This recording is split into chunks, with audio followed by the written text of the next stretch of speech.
2nd, 1985, and we have decided to do a tour of the farm and the house to show everybody what we have done, where we've been, and where we're going. If we're going anywhere. Okay. And Ardis has got all our dolls here that we picked up in Europe and all over the country when we went on a tour in 1985. These are the dolls that I picked up in Europe, most of them. And they had so many beautiful things that it was really hard to resist. And I did bring back quite a few. This is one that Lorraine brought me from Russia. And these are dolls that I have made. And I'll get it. Which ones were from Germany?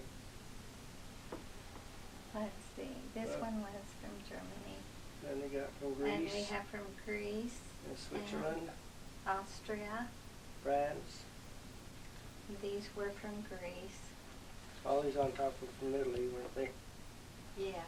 The top were from Italy. Well, these little Onrai were from Italy here. And then I got an antique doll from England. And she was made in about 1900. She was bought from Stratford-upon-Avon in Shakespeare's hometown. And we had about 5 minutes to buy her. She cost around, in English money, or American money, about $500. And then she's in a high chair that was from Nebraska. And it was an antique shop up in Brigham City that got it for Ardis. She had to have an antique doll for it. And these dolls on top are some of the dolls, the lace draped dolls that I've made. And I went out to my friend's Gloria Woodruff, and she taught me how to make these. I also have some over in this case. And these are a lot of work, but they are really fun to make, and I enjoy doing it. I'll get these for a minute. Is that another antique doll you got from Canada? Yes. This is a little antique doll that I got from Canada. And I think she's a real sweet little doll. She's a composition doll.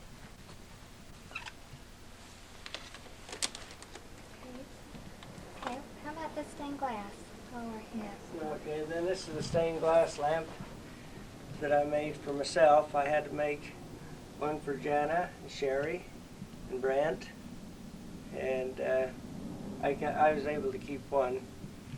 And then this horse I bought with Aunt Vanna when I went on TDY down to California. Okay. And then this here is the first picture that I made when I was really trying to learn art from Bobby Gassert at Weber College. And then she taught me this. There's a Tiffany lamp that Bobby helped me make, or I made myself. It's got 1,200 pieces in it, and it's a reproduction of a Tiffany lamp that the original sold for around $35,000. But to make one of those would cost you about $2,000, maybe $3,000 just to make. Since then, I've made quite a few other lamps that are here, and they're also somewhere else. Ready? Okay, this is a rose picture that Ardis bought from an artist. Her name was Edith Dawson, and she was from up in Oregon somewhere. And then we had this here special marble mantelpiece put on the fireplace about 15 years ago.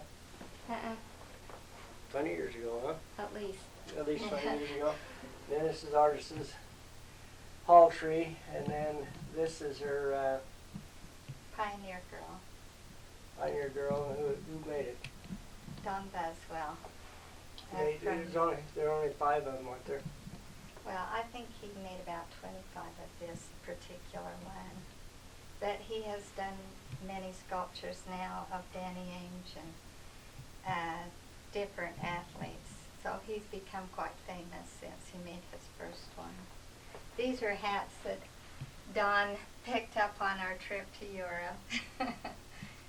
So nearly everywhere we went, he had to have a new hat. And then this picture on the wall has been with us, like 20, 30 years, and it was made by a gal by the name of Jenny Hansen. Her husband and I worked at Hill, and it's an oil painting on masonite, and it's been in the family for a long time. And she painted it in about 2 days. She was quite an artist, but she's no longer around here. Nor is he, I think. I think they both passed away. So now we will go outside and look at them.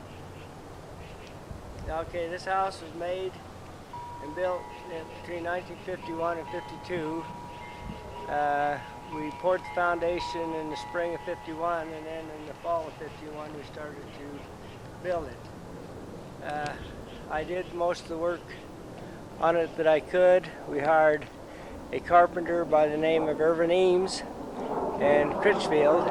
Critchfield was about 85 years old, and we were up on the roof and fixing it, and an airplane from an F-8F airplane from the Navy kept buzzing the place and going over Hill Air Force, or the Ogden Airport. And Critchfield finally came to the conclusion that if he didn't quit buzzing us, he's going to get down and never fix my roof.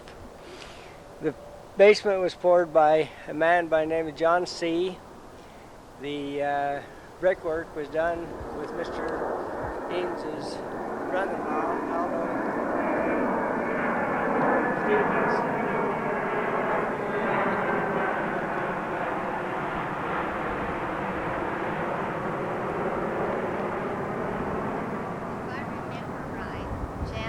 Thought that, no, I guess it was Sherry, thought that Mr. Critchfield was Jesus because he always was in white. He always in white and had a beard. And the electrical wiring was done by Wells Levitt's father, Henry Levitt. And the plaster was done by Glenn Hull and Don Hull. And the plumbing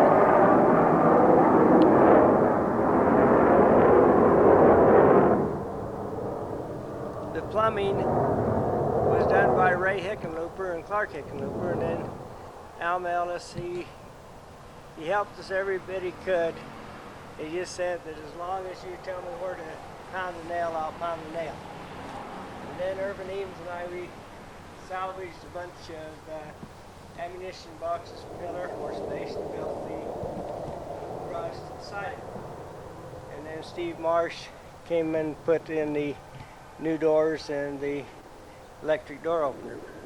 The pine trees that are on the south side were planted about 30 years ago, and that's Artisan My Sacred Road. It's still a small kind of sacred road while we got one now. And it seems like that Trevor has the innate ability to get in there and find things from owls. So we must have an awful lot of owls in this area. All of those bamboos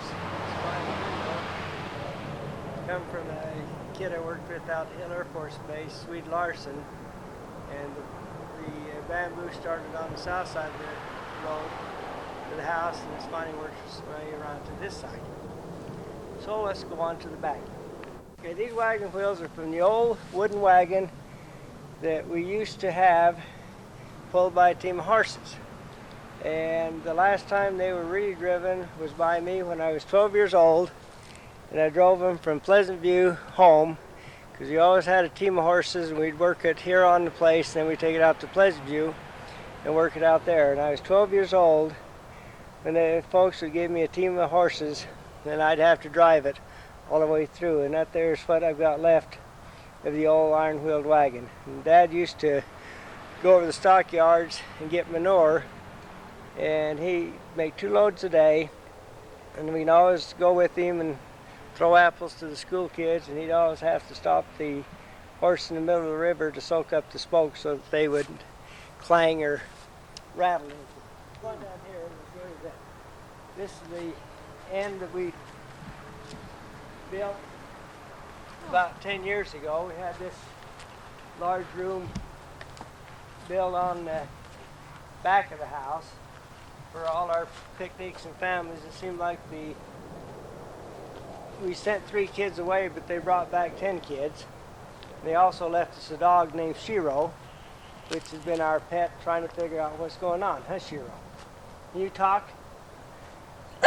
Yes, you can talk. No, wag your tail. Wag your tail. Come on. These walnut trees were planted from Claude Stewart's orchard up in Uena.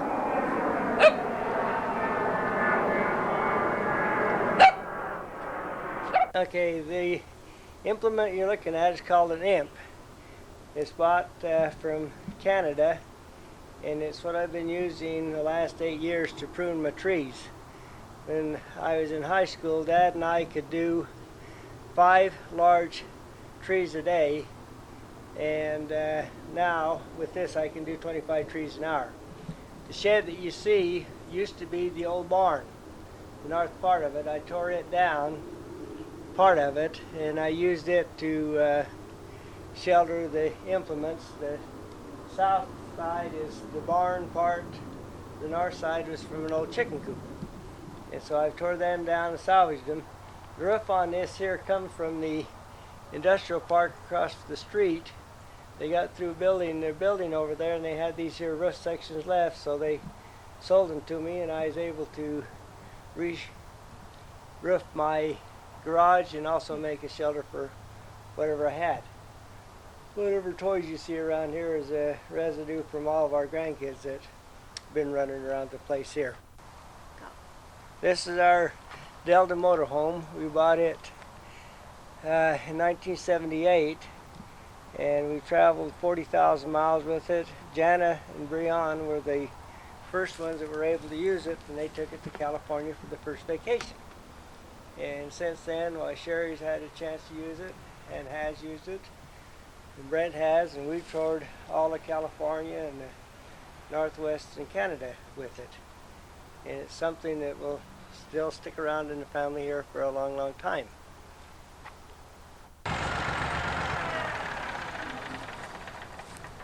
Ardis, you wonder where the deer were? Here's Jana.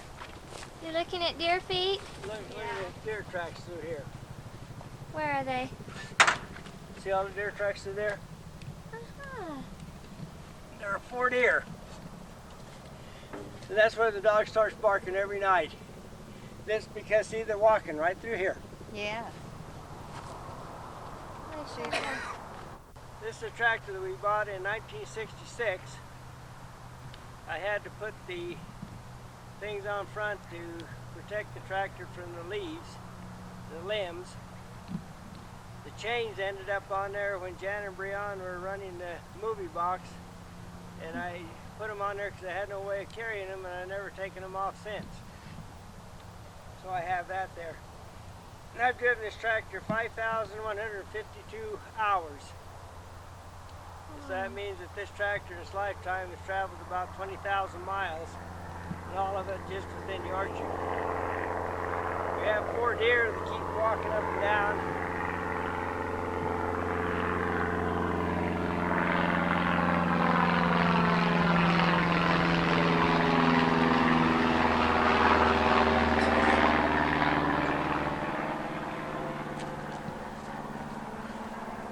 That's one of the advantages of living by an airport. They can always stop you. But this orchard here is now into a combination of pie cherries, lambert cherries, and Bing cherries. And it was originally planted with 4 rows of Jonathan apples along this side here, and then all the rest of it was in delicious apples and pearmain apples. And Howard and I used to have to lead the cow through this orchard every night for milking, and every morning after she was milked. And when the apples were on, she loved to eat apples and would never run with us at all. So we finally had a loose halter on her, and we let her get a big apple in her mouth, Then we pulled the halter down so she couldn't chew the apple, nor could she swallow it. And then she'd run after us because she wanted to eat the apple. And by the time we got through the orchard, then we let her eat the apple. But otherwise, we had to get an apple in her mouth and cinch it down on her mouth and run like the devil. And she had nice big horns, so between 12 and 14-year-old kids running down through the orchard, it was kind of interesting, but it's the only way we could lead her through there. And then every winter, Dad would fence the orchard off after the apples were all harvested and turn the horses loose in there so that they could have food for the winter. And there's about 10 or 15 different horses we had out here. There was Old Ted and Peach and Cherry and Rocky. We used to have Rocky, was a nice little horse. And Glenn, my brother, used to get on him and they would run like the devil down through the orchard. Then in the wintertime, while Glenn would have barrel slats, we'd knock barrels to pieces, he'd make skis out of them, and they would ski behind the horse, just holding on to the reins. And it was kind of an interesting life because we had nothing else to do with it there. But this used to be an apple orchard, and then it's been converted into a cherry orchard. What it'll be converted into next, we don't know. That's prophetic. These poplar trees were planted by Ellis in 1977. He always liked the poplar trees, and so he planted 2 of them. But as you can see, they just replant from the roots themselves, and they're just in the process of making a ridge of pine trees or of poplar trees. One over to your right came up from these trees here. The roots traveled underground that far. These 2 trees here, those 2 big trees there.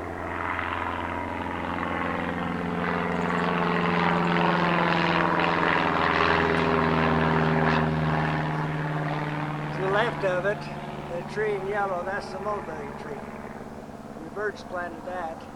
It's never been irrigated. It's just been strictly there. The little blue thing is an outside toilet. It used to belong to Dale and Bingham. And after they had Roy Sewer coming over there in Roy, why they put it on their truck and brought it over here to us, and we used it for the pickers. It's recording. These handprints are Patsy Levitt's, and Patsy was the adopted daughter of Maxine and Wells Levitt, and when she was 12 years old, she put her handprints in there. Since that time, she's been killed in an accident, and so she's no longer with us. Over on this other side is Jana's handprints, but I guess you can't quite see them. It's a little bit dark right there. But there's Jana's handprint. And this is our old barn. It was built many, many years ago.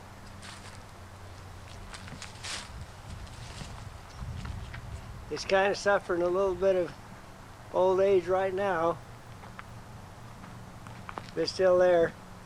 And right here, it was built, this here step was poured in 1929, and on the side there are some initials made in 1929 by Alma Glenn Ellis, her brother. Many times we had to fix the horses up and feed them here in the old barn. But as you see, it's suffering this age right now. Right in that area there, we used to have a chicken coop, in which we always had to, Howard and I always had to clean the chickens out every Saturday and haul all the droppings away. There's the old brooder coop that Dad made many years ago so that we could raise our own chickens. In the area down by the car used to be our packing house that I tore down in order to build our house. This is a picture of the barn or garage that Howard built using the old packing shed. Behind that is the White House. Alman, Mabel Ellis, Leona Ellis, and Glenn Ellis came down to Riverdale in 1921. And I was born in 1923. Dad and Mother run the place until 1942. At that time, Bigelow Van Meter sold the property to him for $12,000. Mother and Dad run it from 1942 until 1946, and then Howard and I came home from the service and took over the property, and then it was divided between the two of us, and Howard had his part that he run and I had my part that I run. Okay, in this area used to be our chicken coop. There also used to be a large ditch. And in that ditch, it was straight up and down, and I was driving, at 12 years old, a horse-drawn spray machine. I come to this ditch, and Dad says, okay, now you stop at the edge of the ditch, and then you let the wagon slide down into the ditch. And then when you get it down in the ditch, then you tell the horses to go, and they'll pull a spray machine out of the ditch. Well, unfortunately, the spray machine stopped, and I went off the seat right at the back of this horse, and she was the meanest horse we had. She kicked the living daylights of anybody, and that horse did not move a muscle, and Dad came around and got me out. Otherwise, I could have been kicked to smithereens right there. In 1956, we put in this here irrigation system, all pipeline, that the water comes down through here into this area, and then it goes on down to the white cherries down that area there.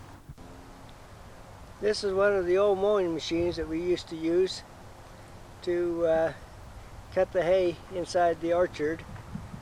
This is the old cultivators that was used to furrow out the orchard and also to knock the weeds down by the use of the horses. That one tree right there was hit by lightning about 1977. I left the tree up because I had to show somebody that has missed me twice already. In this area here used to be what we call the Gano and Wine Sap Orchard, and the whole thing was all in apples for the first time, and then Dad replanted it to apricots, but the apricot trees got so high that we finally had to give them up because all we had was the apricots on the top and nothing on the bottom. Then we turned it to pie cherries, and this is about the fourth planting. And I've had a hard time getting pie cherries to grow in the area. So what I've done is when I plant a tree, I also plant a cedar post by it. It seems for some reason or other the cedar post lets the tree grow a lot faster than the others. And right in this area I used to have a wine sap tree, and I had old Peach. And we usually have to go down this area to cultivate our tomatoes that we had in this area. And she would always know that she could leave me up in the top of the tree because there's a limb that went over the back of her, and she'd always go under that dumb limb and leave me in the tree. And just as soon as she knocked me off, then she'd stop and look at me to see if I could catch her again. So I had to go to the point of taking her clear around the orchard in order to even get down to the place so we could cultivate. This is an old Fresno scraper that was used by Dad to level this ground. He had the hardest time irrigating, so every winter and spring he would spend his time with a team of horses cultivating the ground, and then he would scrape the dirt into the different low spots off the high spots. He spent all winter with this old Fresno scraper. And many a time when I come home from school, I enjoyed walking in that fresh dirt while he scraped it and it took quite a deal to handle the horses and still run the scraper. The pine trees behind were planted about 1960, and they were planted with the idea of using them for Christmas trees, but they turned in such a nice big windbreak that I've left them, and we've really enjoyed them, plus all the birds have enjoyed them. And this is an old wagon. It's what they made out of a car called a Wheelie, and it had wooden spokes on it, and Dad had a blacksmith by the name of Donaldson in Ogden build it for him, and for many years we used it, but lately, well, it seems like the spokes have given out on it, so it hasn't been used too much. Okay. Now, this is another part of my irrigation system that was put in about 1950. Used to come through a little ditch, and Dad would always come down here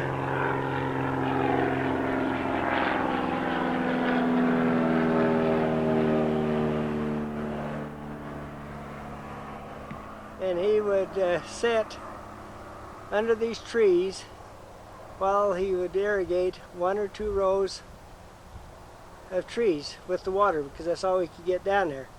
Now I can always remember him always sitting right underneath that tree and enjoying the shade. When I planted the trees, it took out 1 row of cherries, and he wasn't too happy about that. One time in this tree right here, we had the great horned owl come and visit us, and it stayed here for a day, and then it finally went off, but the magpies really didn't like it.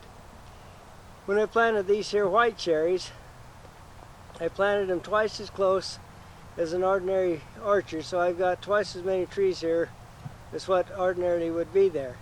This used to be an apple orchard, then it was a peach orchard, and then we turned it into a white cherry orchard. And by having this here water and pipe, made it so that we could run the orchard a much easier way. Get my record. Now you're looking at some trees that blew down in 1978. There goes your battery. Oh, well, you can record this and then. Okay, these trees fell right down, and I cut the tops off, and then I put a 40-foot cable on them and pulled them up into the right angle so it's up straight, and then I braced them. And so far they've been holding up pretty darn good. That tree was cut for a Christmas tree, and then it finally grew up into a bigger tree. But as you can see, this makes a beautiful shaded place. There is one of the trees that blew down. You can see how big it was and where it went to. And it seemed like it must have been a tornado, because it just took a certain amount of them. This is another tree here that I stood up with my 40-foot cable, and I braced it. I don't know that would stand up by itself now or not, but I had to cut it off in order to make it so I could even pull it up. But as you can see, this is a beautiful shady place in the area. Now these here are white cherry trees. They've been here for almost 30 years now. Jared Jacobs, he's come out and helped with them, and Seth, and Debbie, and Kirsten, Joshua, and Curtis, Courtney, Trevor, and Joshua, and Kevin. They've all had a chance to work on this orchard. And we're going down to the end of the shady lane down here, and from there we will go a little bit further in the orchard. Here's one tree that I stood up. I just stood up and put a piece of concrete underneath it and let it stand. Had to cut the top of it off so it wouldn't blow over. There's another one I cut off. But as you can see how tall they are, they're clear to the sky, and they make a good windbreak for the sweet cherries, and they're a haven for the birds. They like it way out in there. Okay, we are now looking north towards the airport. And this is all what was the end of the apple orchard, and also the peach orchard, and now it's turned into the cherry orchard. Over on this side here was where Dad, Don and Ardis Ellis, did an awful lot of work. This used to be a sweet cherry orchard and a pie cherry orchard, and it's been producing for a long, long time. Now I'm looking south on the other end of the place. This is what I always call my burn pit, and it's also my sump. And what I've got buried down here is two 24-inch pipes, 8 feet long and 24 inches in diameter. And the water can come down into this area and soak away without flooding onto anybody. Then I could also bring my trees down there and burn them. This part here used to be a peach orchard. We had 4 rows that we picked the peaches for the factory, and we'd be there on a Friday night. The peaches would be green. Saturday night or Friday night it'd get warm. We come down Saturday morning and the peaches would ripen and fall off the trees. So we finally took it down and put it into a sweet cherry orchard. And the sweet cherries now have died, and so I'm starting to put them back into pie cherries.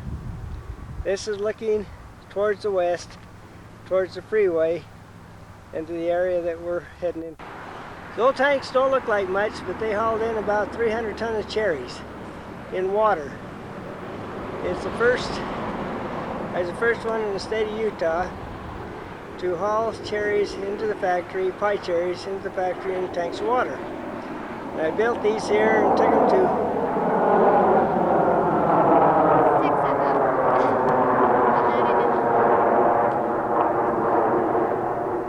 that one that crashed.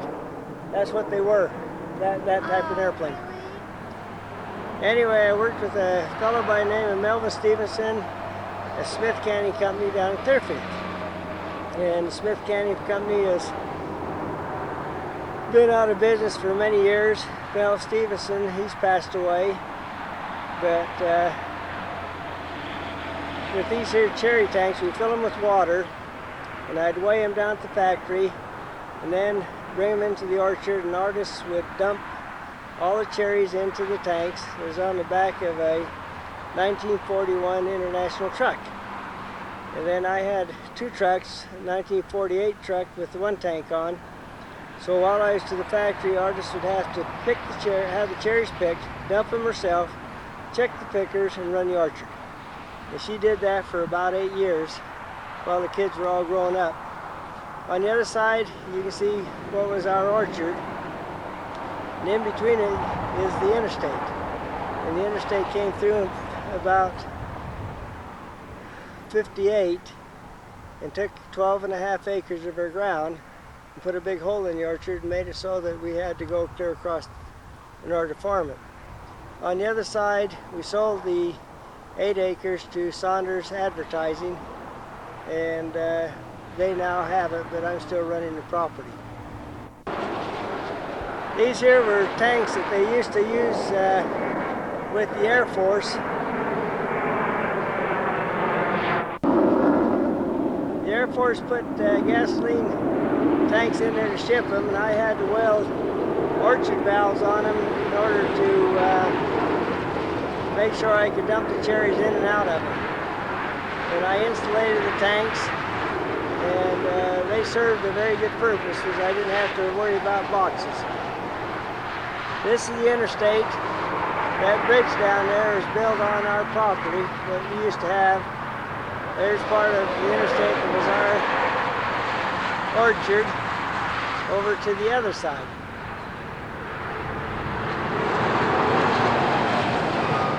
Went all the way down from 4,400 to 4,800. Now we're traveling along this here fence line heading. All right, this is the end of my pipeline. This is a road well traveled.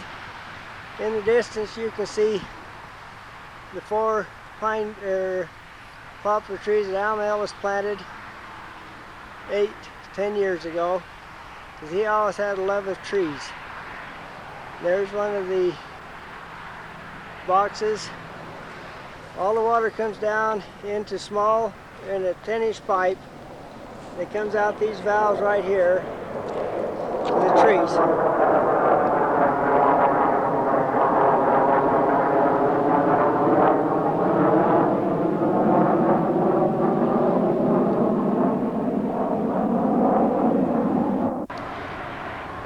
Before we put the pipeline in, we had to have open ditches, and we could not get water this far down in open ditches.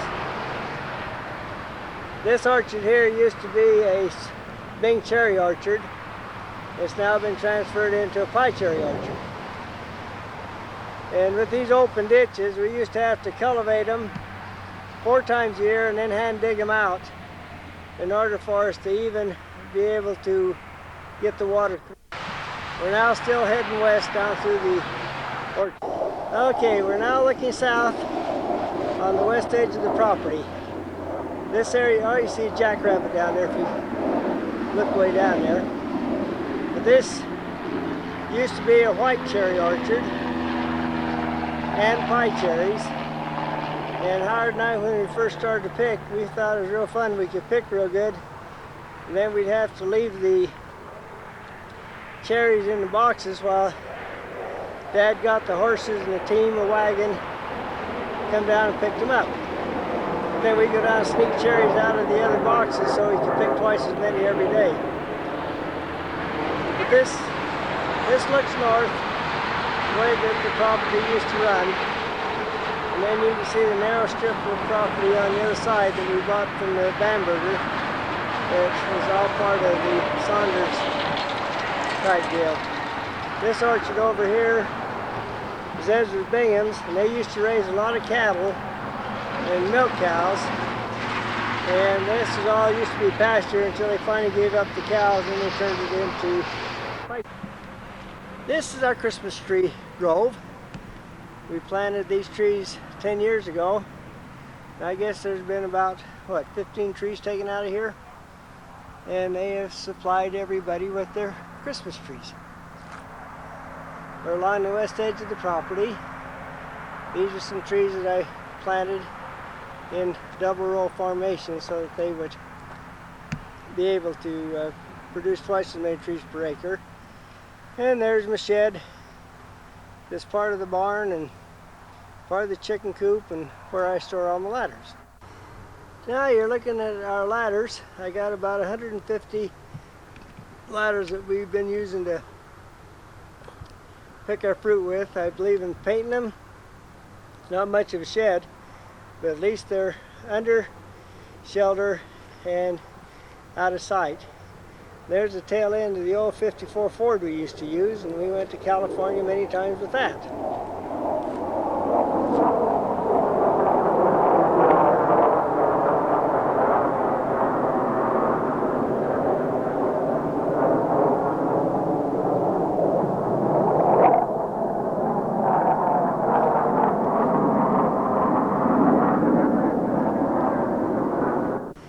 That is an a black walnut tree, and it was planted about 1920, 22 or somewhere around there by Don Ellis. She got the tree from Max Ritter, her boyfriend, and that's what she planted in there. Since then, why the trees kind of spot out. This is the other side of the orchard, this west of the house that used to be nothing but an apple orchard. And we used to have an open ditch that would run along in here, and then from there we would take the water back through open ditches and irrigate this here property. And then we leveled it so that we could run the water east and west rather than have to water it north and south. This is the open ditch that comes down through Ezra's property into ours, and then we drop the water through this open gate down into our pipeline. That orchard you're looking at right now we bought from the Bamberger Railroad Company, and it was nothing but prickly pear and sagebrush. So we cleaned it all off and planted Red Haven peaches on it. And then after the Red Haven peaches run out, we put in sweet cherries and pie cherries. That's a large tree there that I got from Frank Ellis. It used to be my boss. There's a seedling. The tree was down in Kaysville on his mother's property, and I got it. The tree's grown up so I could make it into a straight tree trunk, and it was hit by lightning about 10 years ago. It's recovered from it and looking pretty good. Here's that pine tree, or that walnut tree, and you see where the scar was, where the lightning hit it. The lightning came down that fork.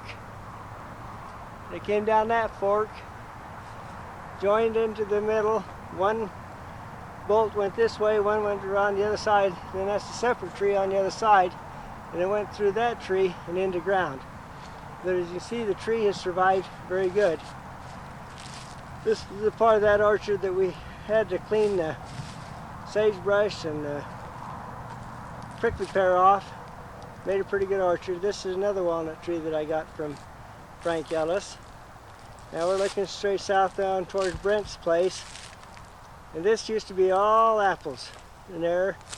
Then we transferred it into pie cherries. It's been pie cherries for about the last 30 years. That's part of my irrigation system.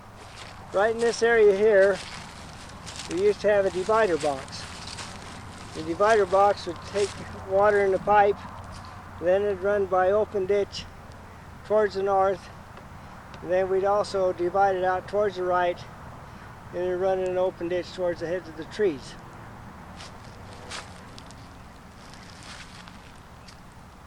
There's the sweet cherries. There's a cherry tree down there I put a post by so I could find it. Makes it work good. Now you see the big poplar trees in the back, and you also see some of the pine trees around the house. Okay, this is the old cow shed. We used to have to come down and milk the cow.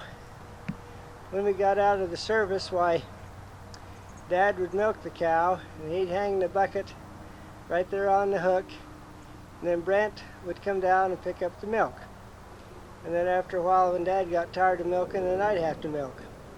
But that wasn't really the best thing to do, because cows don't give milk. You have to take it all away from them. And in back of it used to be a pasture, in which the cows were always in. But when did you build your house? 1975, I think. In 1975, Jana built her house, and I planted these trees. And as you see, they've done very well. There's about 2 acres of trees in there, and they've been a good source of some income. This used to be where the old pipeline used to go. Now the new pipeline comes through here with a valve to the head of each row, so you can see where you're at.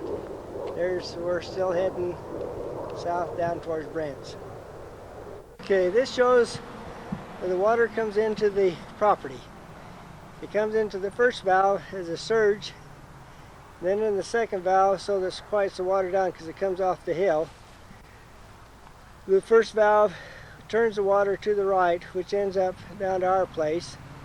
The valve on going north is the main source of the water going towards there, and you can see the valves and the places that I have to go through.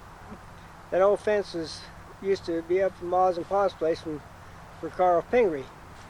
And then from here it goes over into this pipe here, and that's my overflow in case everybody shuts the valve off. There's also a place that the water can overflow. And it's the source of irrigation for this property in here. This is a piece of Ezra Bingham's open pasture that he's never really done too much with. And he's got his trees over on the other side there.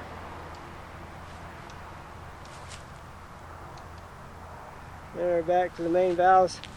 The main water source comes right along through here, across the road, and over there to Brent's. That house over there that Brent has was built by Harrison Childs, and the ward had to help him build it because he had a large family and couldn't really afford it. And then he finally sold it to Frank Keyes and Mamie Keyes and built a house south that. And since then, Brent now owns the property. That pine tree was only about 10 feet tall when they bought the house. Now you can see the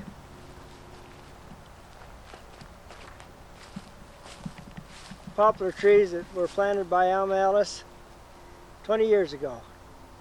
That's one thing he always liked, and he loved those trees, and he loved little trees. And so that's what he raised up, and they're starting to look pretty good for fall. Okay, in this corner right here used to be a pump house. And if you go down about 20 feet or 10 feet, you end up with water.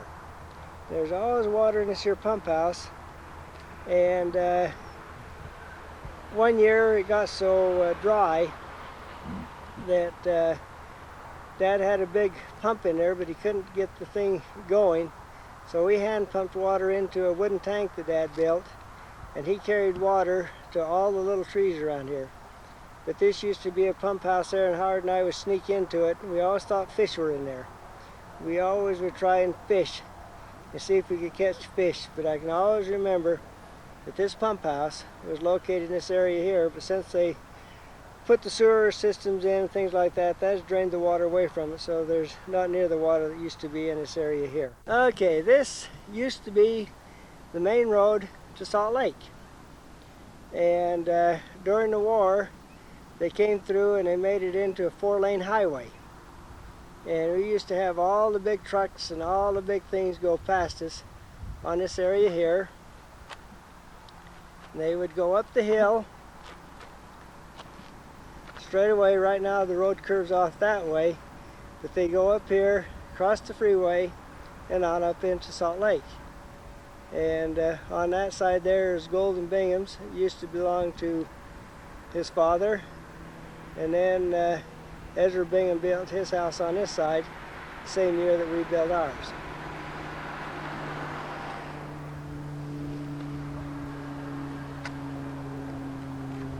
This always used to be part of the apple orchard. Used to have fences, but after the war the fences become too much property too much work to keep up, so we finally took the fences out. And I can always remember one morning when I had the fence there, some people came through to steal apples, but we'd always scare them out and they never would get any apples out of them. Alrighty, right in this area we used to have an open ditch. And we put pipe through here, but with that open ditch we could not even irrigate. And right through here Dad had to haul in many loads of dirt. The water, when he came down here in 1921, would come down through here, go underneath the road, and Dad also run the property on the other side of the street, which used to belong to the Bigelow Van Meter Orchard Company. After he'd been here for 2 years, Frank Warner came down and bought this part of the property out. But Dad had 3 places that they had to run the water underneath the road and over to Frank. Finally talked Mr. Warner into going on his side, building up his ditch so that they'd take the water through into his property without coming over onto Dad's property. In 1946, we put this pipeline in so we could eliminate this ditch and also make sure that it would get the water down to Howard. Now you see how big these pine trees have all grown. That's about 27 years of growth, and when people ask about them, all I tell them is to plant a pine tree now, and eventually they can have the same identical thing. And we're back to where we begin.